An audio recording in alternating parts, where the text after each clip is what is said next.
봉독했던 갈라디아 1장 6절에서 10절의 말씀을 가지고 은혜의 복음 외에 다른 복음은 없다, 이런 제목으로 하나님의 말씀을 나누고자 합니다. 갈라디아서의 전체 주제를 말한다면 다른 복음은 없다입니다. 그러면 바울이 우리에게 전하고자 하는 하나님의 복음이 과연 뭘까? 그게 바로 은혜의 복음이고 구원의 복음입니다. 그래서 우리가 갈라디아서를 가지고 말씀을 나누는 중에는 반드시 서론 부분에서 구원의 길을 하고자 합니다. 천지와 만물을 창조하신 하나님이 우리 인간을 창조하셨습니다. 원래 인간은 하나님의 형상과 모양대로 지음받은 축복된 존재입니다. 하나님은 우리 인간에게만 언약의 말씀을 주셨습니다. 그런데 옛뱀 마귀에게 우리 인간이 속았습니다. 하나님 말씀을 불순종하는 죄를 범하게 되었습니다. 그 결과 생명의 근원 되시는 하나님을 영원히 떠나게 된 겁니다. 하나님을 떠난 인간의 근본 상태는 허물과 죄로 죽어 있는 상태입니다. 그 영적 상태는 우상을 숭배하며 일평생 마귀의 종로로 답니다. 그 육신 상태는 정신 상태는 본질상 진노의 자녀가 되어 수고하고 무거운 인생의 짐을 지고 계속 고통을 당합니다. 육신 상태는 각종 저주와 재앙 그리고 질병으로 인하여 불가항력적인 한계 속에서 괴로움을 당하고 있습니다. 내세 상태는 한 번 죽는 것은 사람에게 정하신 것이요 그 후에는 심판받고 지옥 가게 되어 있습니다. 후대 상태는 이 모든 것들이 영적 유산이 되어져서 3, 4대까지 우리 후손들에게 대물림 되어지는 겁니다. 인간은 이 문제를 해결하려고 끊임없이 노력하고 있습니다. 종교 생활을 하였습니다. 점점 더 어려워집니다. 선행을 하였습니다. 하나님 보시기에 더러운 옷과 같습니다. 철학을 하였습니다. 헛된 속임수요 세상 초동학문에 불과합니다. 철학으로도 안 되고 선행으로도 안 되고 종교로도 안 되기 때문에 하나님이 우리 인간을 찾아오셨습니다. 이것이 은혜의 복음입니다. 말씀이 육신이 되어 우리 가운데 거하였습니다. 성육신. 우리가 아직 죄인 되었을 때에 그리스도께서 우리를 위하여 죽으심으로 하나님께서 우리에 대한 자기의 사랑을 확증하셨습니다. 십자가. 성경대로 죽으셨다가 3일 만에 성경대로 살아나셨습니다. 부활. 이 분이 바로 예수님이십니다. 예수님이 이 땅에 오셔서 하신 일이 그리스도입니다. 그리스도는 마귀의 일을 멸하신 만왕의 왕이십니다. 그리스도는 죄와 사망의 법에서 우리를 해방시키신 대제사장이십니다. 그리스도는 하나님을 만날 수 있는 새롭고 산 길을 여신 참 선지자이십니다. 그러므로 하나님을 만날 수 있는 길은 오직 한 길밖에 없습니다. 내가 다 이루었다. 예수는 그리스도, 모든 문제 해결자. 그리스도가 갈보리 십자가에서 모든 문제를 해결하시고 우리에게 딱 한 가지를 요구하셨습니다. 내 말을 듣고 나 보내시는 자를 믿는 자나. 이 은혜의 복음을 믿기만 하면 되는 겁니다. 어떻게 믿으면 됩니까? 사람이 마음으로 믿어 의에 이르고 입으로 시인하여 구원에 이르느니라. 그래서 우리가 영접해야 됩니다. 영접하는 자, 곧 그 이름을 믿는 자들에게는 하나님의 자녀가 되는 권세를 주셨으니 이는 혈통으로나 육정으로나 사람의 뜻으로 나지 아니하고 오직 하나님께로부터 난 자들이니라. 지금 예수 그리스도가 우리의 마음을 두드리고 계십니다. 언제 영접해야 됩니까? 너희는 내일 일을 자랑하지 말라. 하루 동안에 무슨 일이 일어날는지 내가 알 수 없음이니라. 예수 그리스도를 영접하는 순간 하나님의 자녀가 됩니다. 예배를 회복하고 말씀을 따라가면 이때부터 성령의 인도를 받습니다. 그리고 지금부터 예수 이름으로 기도하면 기도 응답을 받는 신분입니다. 이를 위하여 모든 천사는 섬기는 영으로서 구원받은 상속자를 위하여 섬기라고 보내심이 아니뇨. 천사가 동원되어지고 예수 이름이면 귀신도 항복하고 결박당합니다. 그리고 우리 눈에 보이지 않지만은 어마어마한 하나님의 나라의 배경이 우리에게 주어집니다. 이 신분과 권세를 우리가 누리고 사용하면 모든 문제를 정복하고 예수 증인이 되어지는 겁니다. 그러므로 이 사실을 확신하는 만큼 흑암이 무너지는데 구원의 확신, 기도 응답의 확신, 성령 인도의 확신, 사죄의 확신, 그리고 승리의 확신, 이 확신을 가져야 합니다.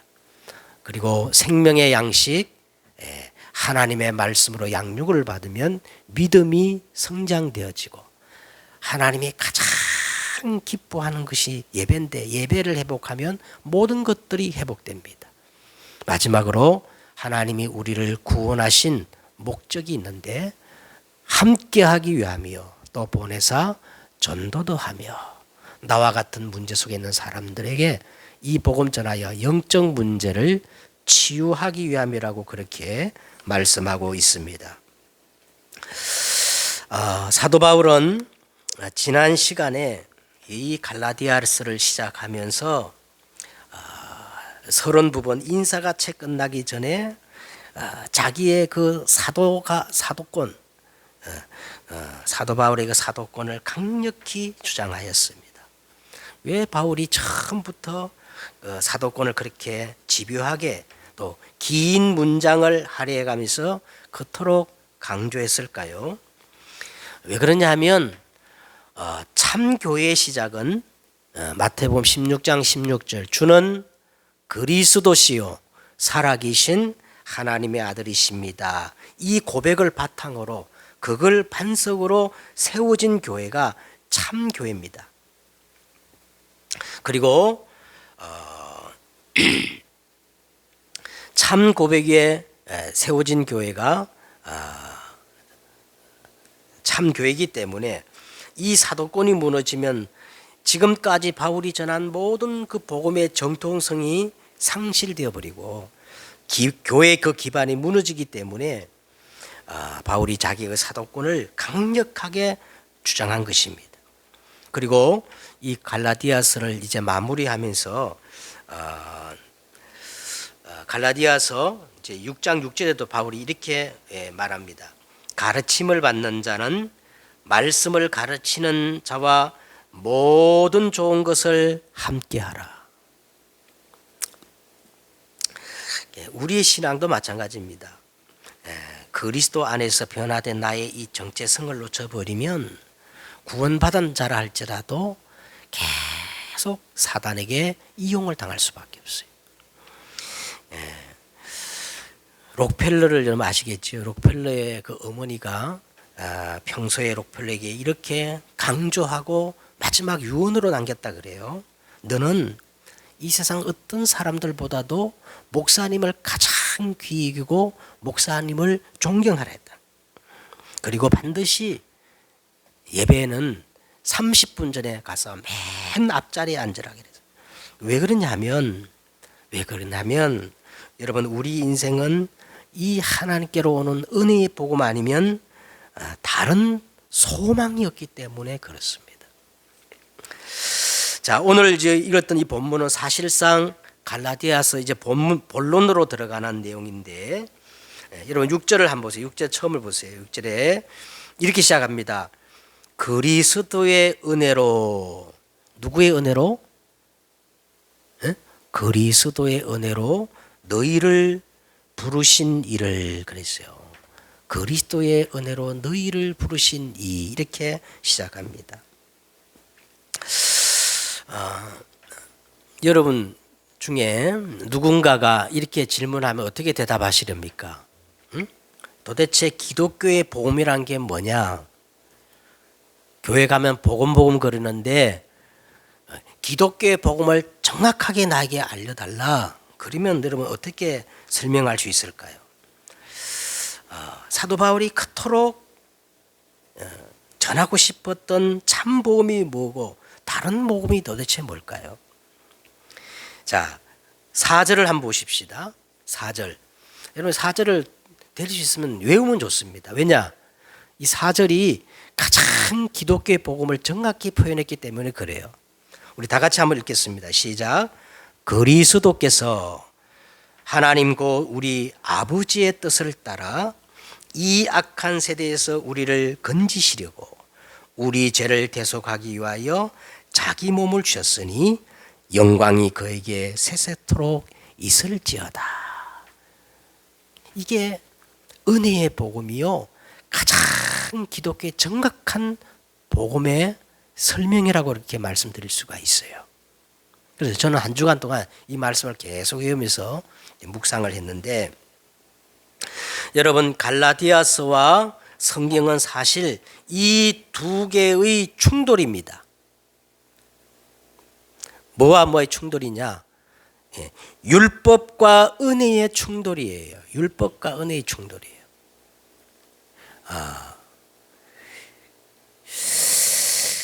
이 사도 바울의 교리서, 이 세 개의 교리서가 있는데요. 쉽게 말하면 저기 로마서, 그 다음에 갈라디아서, 히브리서,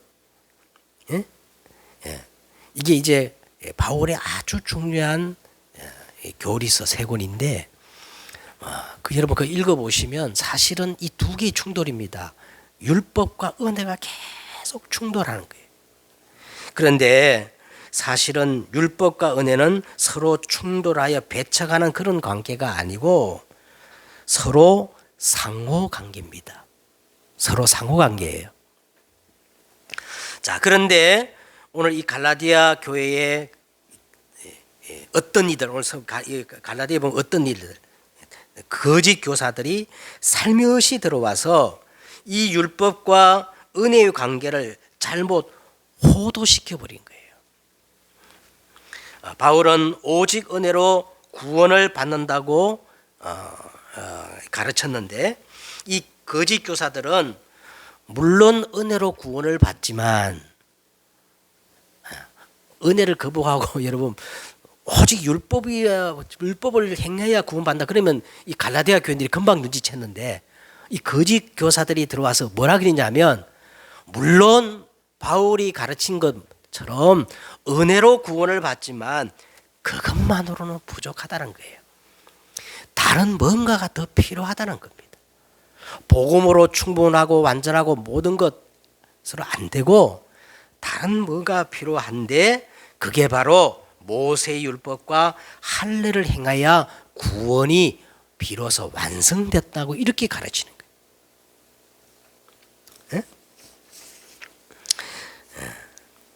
지금도 그래. 여러분 교회 여러분 지금도 설교를 자세히 들어보세요. 오직 복음으로 부족하고 다른 게 뭔가 필요하다고, 다른 복음들이 얼마나 이 강단에서 선포되는지 몰라요. 오직 복음이 너무나 형식화돼 버렸어요. 아직 그 믿음이 성숙하지 못한 이 갈라디아 사람들에게 이 말이요 굉장히 설득 있게 들렸어요. 어쩐지 구원받는 게 너무 쉽다고 생각했어. 응? 아니 뭔가를 해야 구원받는 게 그게 맞는 말이지. 아니 세상에 공짜가 어디 있다고 어떻게 그 구원을 은혜로 선물로 공짜로 받을 수 있냐? 그래서 한 사람 한 사람씩 그 가르침에 다 넘어가는 거예요. 그래서 오늘 바울은 인사가 끝나자마자 곧바로 본론으로 들어가면서 우리 6절을 다 같이 읽겠습니다. 시작. 그리스도의 은혜로 너희를 부르신 이를 이같이 어떻게 해요? 속히 떠나 다른 복음을 따르는 것을 내가 어떻게 해요? 이상하게 여긴다는 거예요. 여기서 속히 떠난다는 말은 뭘 의미하냐면 배신을 의미하는 겁니다. 배신. 이 배신이 최초로 일어난 곳이 어디냐면 창세기 3장 에덴 동산 사건이에요. 에덴 동산. 원래 인간은 하나님의 형상과 모양대로 지음받아 에덴 동산 그 중앙에 있는 생명나무의 과실을 먹으면서 영원토록 행복한 존재로 그렇게 하나님이 창조하셨어요. 얼마나 하나님께서 완벽한 창조를 했던지 하나님이 보시기에 그냥 좋았다가 아니고 1장을 한번 읽어보세요. 창세기 1장.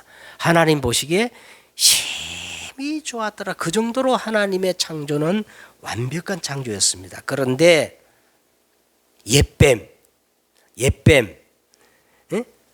이 사단의 거짓말에 우리 인간이 속아버렸어요. 사단은 그냥 이 하와를 속인 게 아니고 교묘하게 뭐를 가지고 속였어요? 하나님 말씀을 가지고 하와에게 거짓말을 한 겁니다. 하나님이 참으로 동산 모든 나무 실과를 먹지 말라 하시더냐? 너희가 결코 죽지 아니하리라. 너희가 그것을 먹는 날에는 너희 눈이 밝아져 하나님같이 되어 선악을 알 줄을 하나님이 아심이라. 여자가 이 뱀의 유혹을 받고 그 열매를 따먹고 자기와 함께 남편에게 주매 그도 먹은지라. 그래서요, 이 첫사람 아담과 하와가 하나님을 영원히 떠나게 된 거예요. 이게 죄입니다. 성경을 이걸 뭐라 그랬냐면 원죄라 그래요. 오리지널시 원죄라 그래요. 원죄. 여러분, 모든 종교에서 그리고 일반적으로 가르치는 것이 뭐냐, 사람들이 알고 있는 게 뭐냐면요,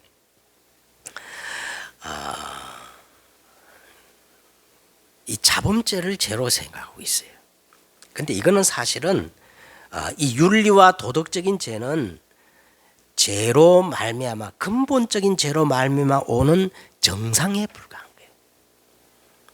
내 마음속에 막 음란, 살인, 막 거짓말, 이런 것들은 근본적인 죄로 말미암아 오는 정상에 불과해요. 성경에서 말하는 죄는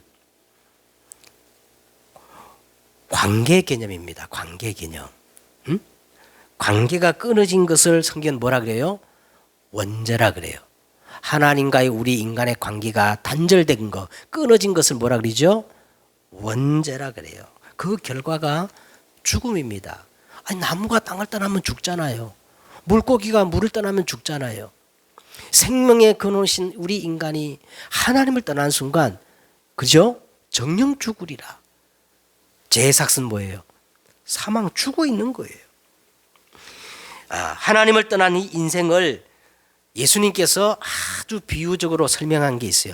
누가복음 15장에 나오는 탕자의 비유입니다. 탕자의 비유. 어떤 사람에게 두 아들이 있었는데, 어떤 사람에게 두 아들이 있었단 말은 바로 오늘 이 두 가지 구조를 얘기한 거예요. 율법과 은혜를 얘기하는 거예요. 율법과 은혜. 이 둘째가 아버지께 와가지고 말하기를, 아버지의 재산 중에서 내게 돌아올 이 유산을 미리 자기에게 달라는 거예요. 아버지가 죽지 않았는데 유산을 미리 달라고 하는 것은 유대인들의 그 개념에서 보면요, 돌에 맞아 죽어야 할 죄입니다. 그런데도 불구하고 아버지가요, 그 둘째 아들에게 그 분깃을 다 유산을 준 거예요. 며칠이 지나서 이 둘째 아들은 재물을 다 가지고 될 수 있으면 아버지께로 멀리 떨어지려고 먼 나라로 떠났어요. 여러분, 이게 뭐냐면 창세기 3장, 6장, 11장이에요. 그렇게 되면 행복할 줄 알고 자유롭게 살 줄 알고. 예? 그런데 아버지를 떠날 때부터 나타나는 현상이 뭡니까? 예? 아버지를 떠나면서 나타나는 현상이 뭐가 들어요? 계속 흉년이 들어서 궁핍하게 되어집니다. 그래서 유대인들이 가장 혐오하고 싫어하는 이 동물이 있는데 그게 돼지거든요. 예? 그래서 남의 집 돼지를 이제 치게 되는데 너무 배가 고파가지고 돼지들이 먹는 그 쥐염 열매로 배를 채우고자 하는데 그것마저도 줄 사람이 없어요. 이때 탕자에게 이제 자각이 생겼습니다. 자각. 그게 뭐냐? 내 아버지 집에는 양식이 풍족한 품꾼이 얼마나 많은가. 그런데 나는 여기서 굶어 죽겠구나. 이제 내가 일어나 어디로 돌아가자? 아버지 집으로 돌아가자. 그런데 아버지께 지은 죄가 있기 때문에 도저히 아들이라 할 수 없고, 예? 품꾼이 뭐예요? 종이잖아요. 이게 율법이에요. 예? 품꾼으로 써달라고 하자. 이게 이제 율법입니다. 지은 죄가 있으니까. 예? 어떻게 내가 아들이라 할 수 있겠냐? 그런데 집으로 돌아가는데 아직 집까지 거리가 먼데 아버지가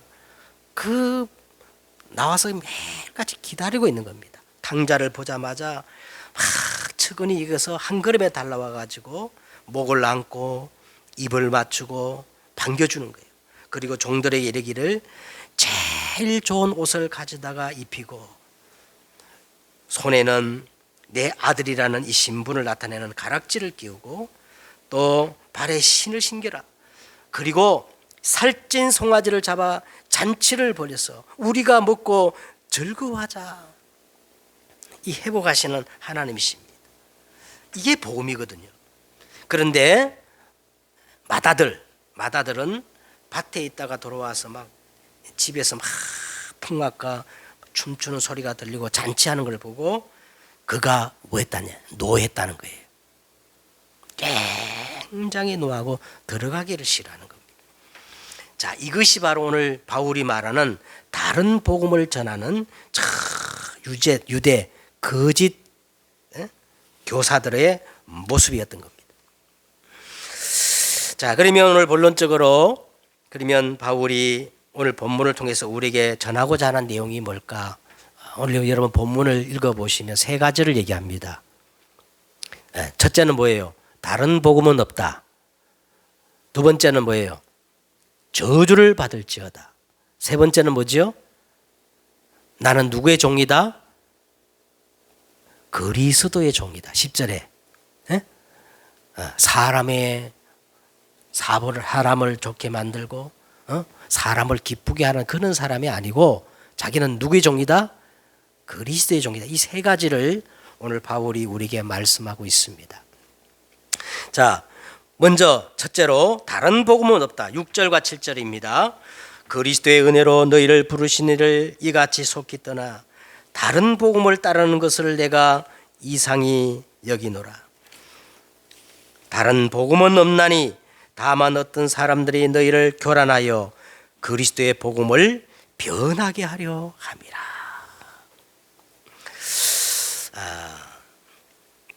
여러분 한번 확인해 보시기 바랍니다.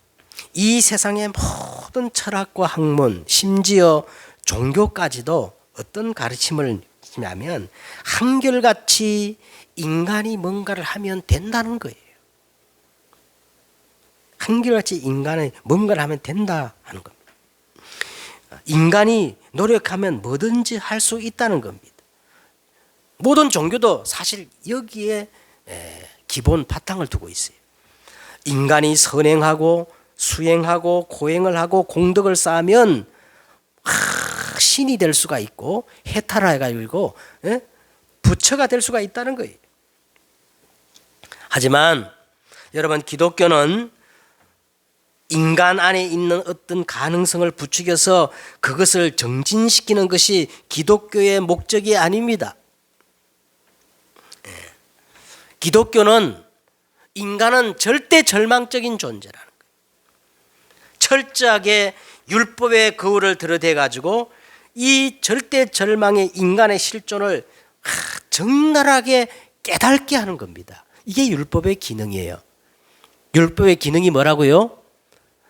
우리가 마치 거울을 보면 내 모습을 다 깨닫는 것처럼 율법은 마치 거울과 같아가지고 우리가 율법 앞에 서면 인간의 실존을 깨닫게 하는 것이 바로 율법의 기능이라는 거예요. 모든 사람이 죄를 범하였음에 하나님의 영광에 이르지 못하더니 의인은 없나니 하나도 없으며 허물과 죄로 죽었던 너희를, 이게 율법의 거울에 비친 인간의 실존, 인간의 모습이에요.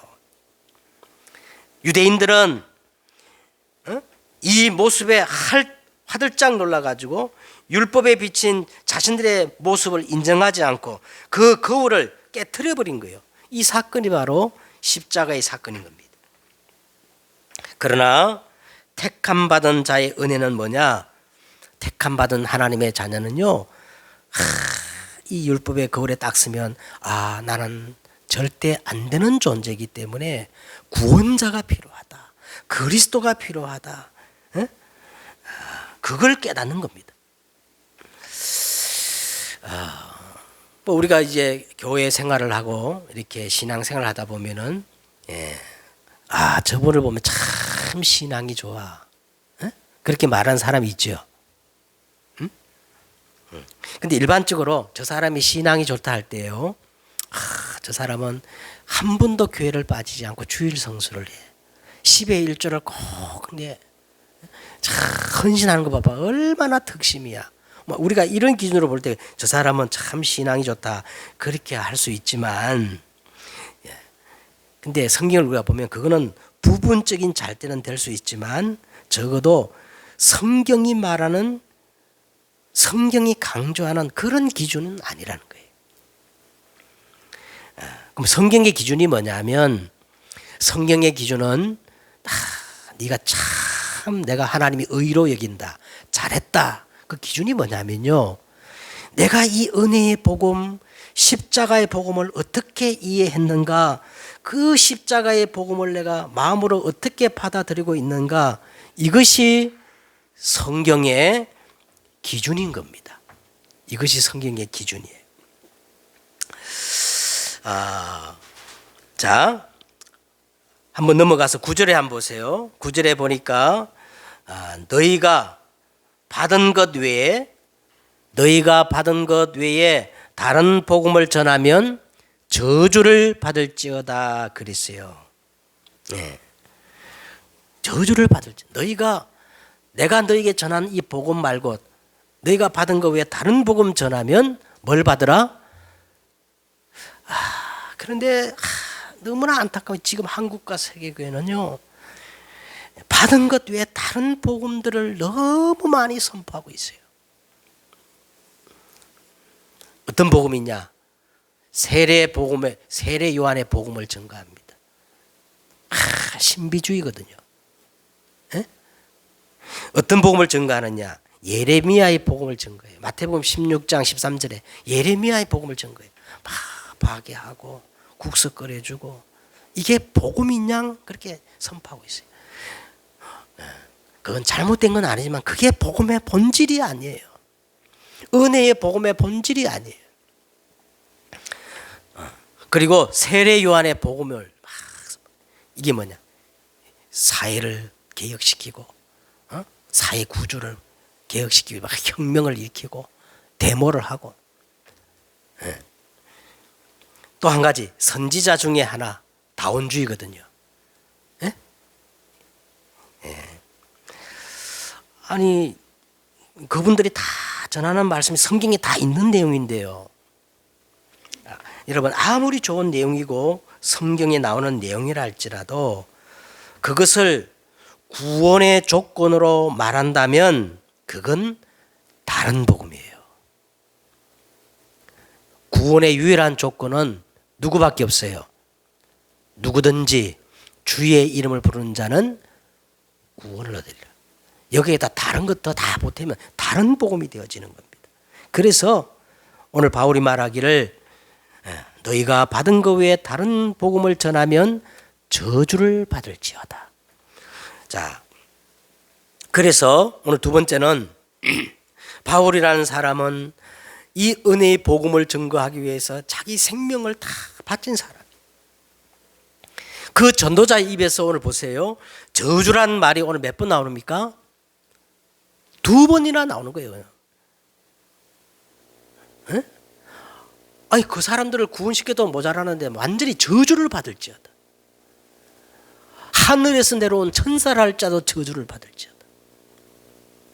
너희가 받은 것 외에 다른 것 증거하면 저주를 받을지어다. 이거는 막 굉장히 지금 막 심각한 말을 하고 있는 겁니다. 응? 자, 왜 그런 거 하니까요?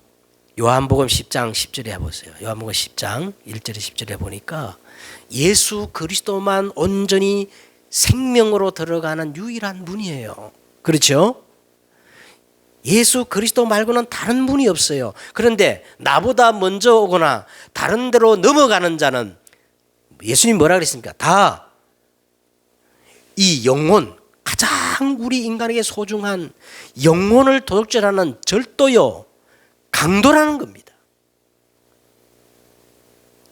한 영혼을 파멸시키고 영원한 멸망시키게 하는 그런 일을 하기 때문에 저주를 받을지어다. 계시록 21장 8절에 보니까요. 그러나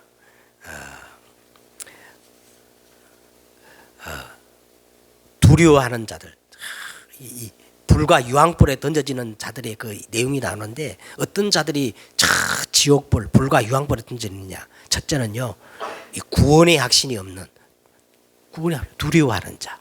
그 다음에 뭐예요? 믿지 아니하는 자, 흉악한 자, 살인자, 음행하는 자, 그 다음에 점술가, 우상 숭배하는 자. 맨 마지막이 뭔지 아세요? 거짓말하는 자들은 불과 유황불에 던져지리라. 거짓말하는 자가 뭐냐? 다른 복음을 전가하는 자예요. 이 하나님의 강단에서 하나님의 말씀을 가지고 다른 복음을 증거하는 자는 거짓말하는 자라는 거예요. 그러면서 어떻게 해요? 불과 유황불에 던져지리라. 오늘 바울이 그 심령으로 저주를 받을지어다. 왜? 인간의 가장 소중한 영혼을 절도하고 도둑질하고 빼앗는 거기 때문에. 그래서 사도행전 4장 12절에 말합니다. 다른 이로서는 구원을 얻을 수 없나니 천하 인간에게 구원 얻을 만한 다른 이름을 주신 이가 일이 없음이니라. 예수께서 이르시되 내가 곧 길이요 진리요 생명이니 나로 말미암지 않고는 다른 말미암은 아버지께로 올 자가 없느니라. 그러면서 갈라디아 여러분 3장 10절에 보세요. 10절에 보면 뭐냐? 무릇 율법 행위 속에 있는 자들은 저주 아래 있나니. 13절에 그리스도께서 우리를 위하여 저주를 받은 바 되사 율법의 저주에서 우리를 속량하셨으니 기록된 바 나무에 달린 자마다 저주 아래 있는 자라 하였습니다. 그러므로 이 은혜의 복음, 그리스도의 복음 말고 다른 것 증거하고 다른 것도 필요하다는 자는 뭘 받을지어다? 저주를 받을지어다. 근데 여러분 한번 진짜 이 말씀 그대로 가지고 현장을 보세요. 오직 예수를 말하지만 너무나 형식화되어 있고 다른 복음이 얼마나 지금 많이 선포되고 있습니까? 세 번째는 진짜 이 복음 전하는 사람이야말로 하나님을 기쁘게 하는 그리스도의 종이라는 거예요. 여러분 분별을 잘해야 됩니다. 에? 어떤 사람이 참 정말 다른 복음을 증거하는 사람이고 참된 그리스도의 종인가 우리가 분별을 잘해야 돼요. 분별을. 자, 10절을 한번 보십시다. 10절.